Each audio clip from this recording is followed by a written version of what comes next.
ఇలాగే ఇప్పుడు మీరు సీట్ ఆశిస్తున్నారు జనసేన నుంచి. తెలుగుదేశం నాయకులు కూడా అదే పోటీతో ఉంటారా? లేకపోతే మీకు సహకరించే అవకాశం ఏమైనా కనిపిస్తుందా? ప్రస్తుతం సీట్ అనౌన్స్ చేసేదాకా ఎవరికి వస్తుందా అని ఆలోచన ఉంటుందండి.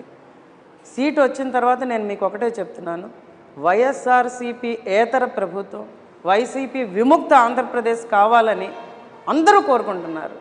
అందులో తెలుగుదేశం జనసేన నాయకులైతే ఖచ్చితంగా కోరుకుంటున్నాం. మేము ఎవరికి సీటు ఇచ్చినా కూడా ఇదే చిత్తశుద్ధితో ప్రజల కోసం, ప్రజాశ్రేయస్ కోసం పనిచేస్తామండి. అంటే మరొకటి మీ వ్యక్తిగతంగా అడగాల్సిన ప్రశ్నలు కొన్ని ఉన్నాయి. అంటే మీరు వ్యాపారవేత్తగా ఉన్నారు, మీ భూములు కొన్ని ప్రభుత్వ భూములు ఆక్రమించుకున్నారన్న ఒక దీన్ని అపవాదాన్ని ఒట్టగట్టుకున్నారు, విమర్శలు వస్తున్నాయి.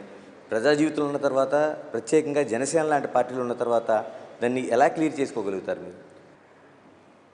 నేను భూములు 1997లో కొనుక్కున్నానండి. నేను ఒకటే చెప్తున్నాను, ఒక్క సెంటు ప్రభుత్వ భూమి ఉన్నా దాని మీద నేను అక్రమ కట్టడాలు చేసినా కూల్చేయండి, తీసుకోండి. మీరు 30 ఏళ్ళు ఏం చేశారు? ఇప్పుడు ఎందుకు అపవాదులు వేస్తున్నారు? నేను రాజకీయంగా వచ్చానా? నేను ఇదే చెప్తున్నాను, ఒక్క సెంటు ఉన్నా కూడా నేనే ఇచ్చేస్తాను. ప్రభుత్వ భూములు కబ్జా చేస్తున్న వాళ్ళ మీద మేము పోరాటం చేస్తున్నామండి జనసేన పార్టీ తరఫున. నేను ప్రభుత్వ భూములను ఆక్యుపై చేస్తే పవన్ కళ్యాణ్ గారు నన్ను పార్టీలోంచి తన్ని తవరవేస్తారు. ఆయన నిజంగా నాలాంటి నాయకులు కావాలని ఆయన కోరుకుంటున్నారు. అంతేగాని కబ్జాదారులు, కూనీకోరులు నాయకులుగా వస్తే ఎప్పుడో సీఎం అయిపోతారు.